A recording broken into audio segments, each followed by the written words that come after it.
ہمیں اس سے اندازہ ہوتا ہے کہ جیسے ہی رجب کا مہینے کا آغاز ہوتا ہے تو آقا دو جہاں صلی اللہ علیہ وسلم رجب کے مہینے کے لیے بھی دعا کرتے ہیں، شعبان کے مہینے کے لیے بھی دعا کرتے ہیں کہ اللہم بارک لنا فی رجب و شعبان۔ تو گویا کہ شعبان رجب مہینہ شروع ہوا تھا رجب کا، لیکن رجب ہی کے مہینے میں سرکار دو عالم صلی اللہ علیہ وسلم شعبان کے لیے بھی دعا کرتے ہیں، اور پھر اس کے بعد بتا دیا کہ وہ بلغنا رمضان، کہ ہمیں رمضان میں شامل فرما اے اللہ۔ تو گویا کہ رمضان میں شامل ہونے کے لیے رجب اور شعبان سے گزرتے ہوئے رمضان المبارک میں داخل ہونا ہے۔ اور پھر اس کے بعد مولوی صاحب کرام جب حضرت اسامہ رضی اللہ تعالیٰ عنہ سرکار دو عالم صلی اللہ علیہ وسلم سے پوچھا کہ یا رسول اللہ صلی اللہ علیہ وسلم شعبان کا مہینہ ہے کیا، تو سرکار دو عالم صلی اللہ علیہ وسلم نے فرمایا کہ یہ بابرکت مہینہ ہے، یہ ایسا بابرکت مہینہ ہے جس سے لوگ غفلت میں پڑے ہوئے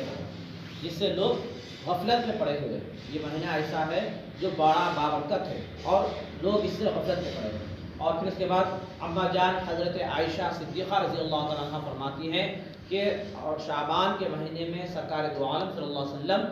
اکثر روزہ رکھا کرتے تھے۔ میں نے دیکھا کہ رمضان المبارک میں پورا مہینہ روزہ رکھتے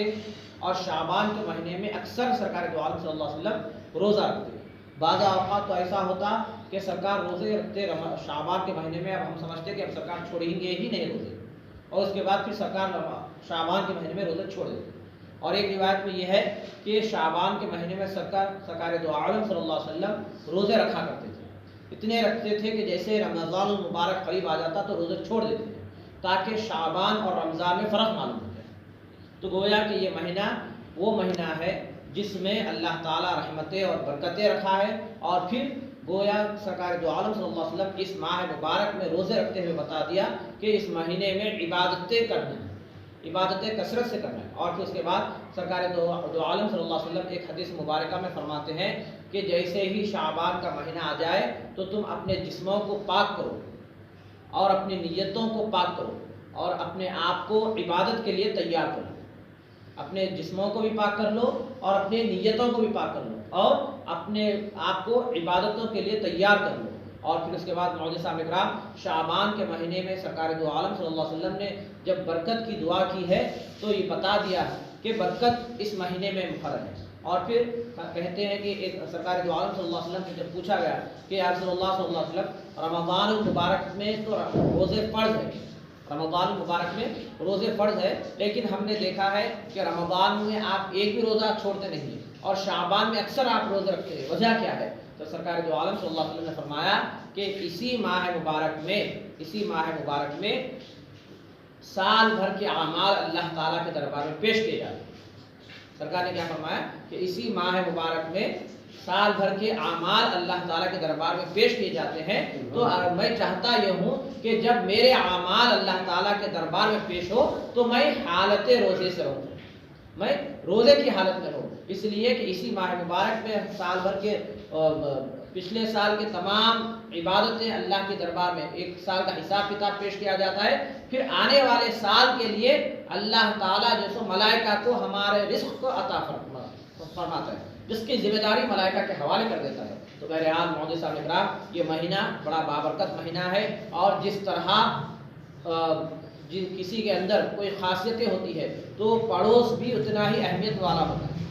جیسا کہ وہ کہتے ہیں کہ عالیشان محلے میں عالیشان گھر کے بازو عالیشان گھر ہی رہتا ہے،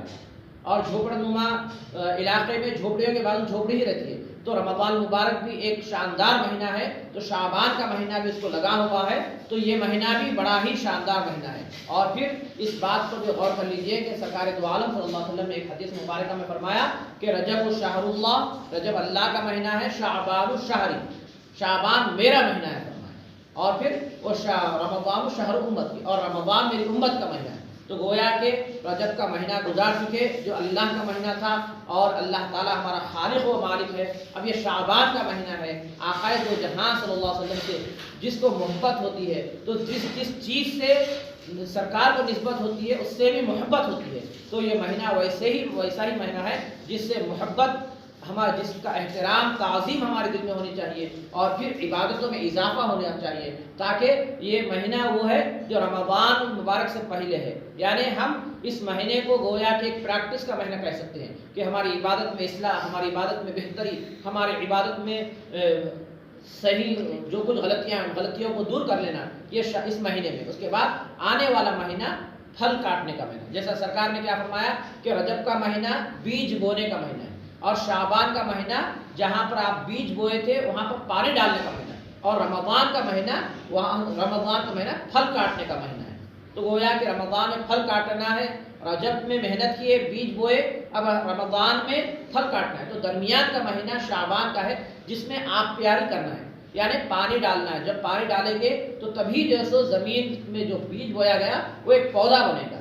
تب جب پانی ڈالیں گے۔ تو یہ مہینہ وہ ہے کہ رمضان میں بھرپور فائدہ اٹھانے کے لیے شعبان ہی میں تیاری کرنی چاہیے۔ انشاءاللہ اللہ سے امید ہے کہ شعبان المعظم میں ہمیں اللہ تعالیٰ ہمارے لیے تمام عبادتیں آسان کر دے گا، اور عبادتوں میں بہتری کا اللہ تعالیٰ موقع عنایت فرمائے۔ وآخر دعوانا الحمدللہ رب العالمین، سبحان ربک رب العزة عما یصفون، وسلام علی المرسلین، والحمد للہ رب العالمین۔